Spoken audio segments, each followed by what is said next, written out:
Hi, I'm Nathan Hode, and I make the Dialog Manager add-on for Godot. In this video, I'm going to talk about some of the improvements that have been made to the add-on since last time. Since the initial version 2 release, we've seen a few Godot 4 alphas and now a few betas, and with each release I've been making sure any breaking changes have been addressed in the Dialog Manager. Since that version 2 release, I've put out a further 14 builds, each one containing a number of bug fixes as well as a bunch of new features. The first one I'll mention is a small addition to the syntax.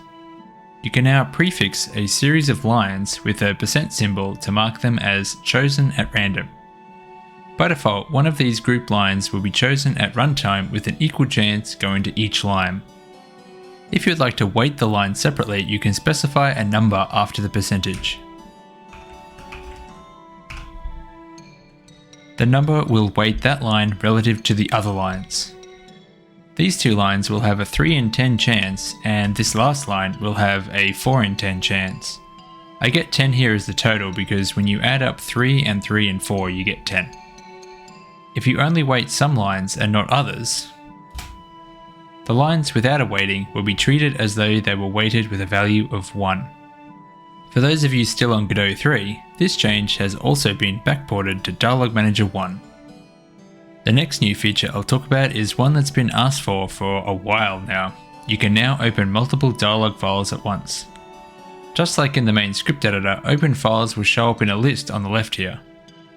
The list of titles in the current file is now below it down here. You can right click on a file to save it somewhere else, close it, copy its file path, or show it in the file system. You might also notice that you can now resize this sidebar.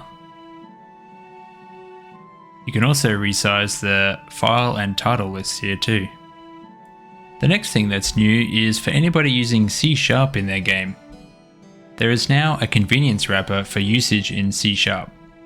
In the file you want to use dialog from, you can add a using clause for Dialog Manager runtime. Then load the resource containing the dialog.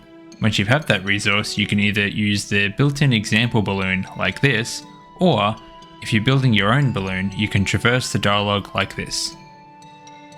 I don't actually use C# in my game, so if there's something you want to see added to this wrapper, then let me know. And lastly, I'll talk about the inspector plugin. Because of some weird internal stuff around how Godot treats custom resources inside an import plugin, I have to use base resources as the output type of the compiler. Most of the time, this doesn't really matter.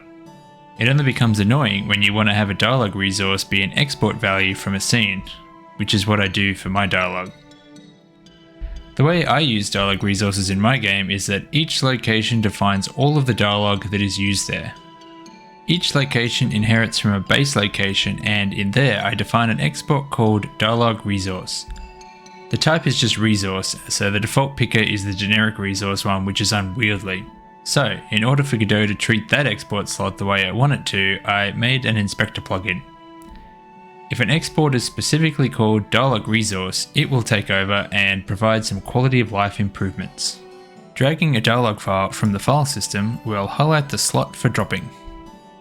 You can also create new dialog resources and load current dialog resources from here.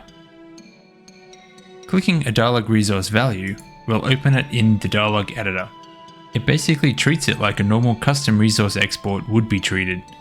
I have a few other improvements in mind for this inspector plugin, so even if the import stuff is resolved, I might hang on to it. And that's all the new stuff that I have to talk about for now.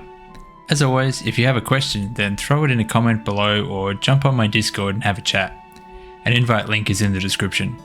I'll see you there, or I'll see you here again soon. Bye.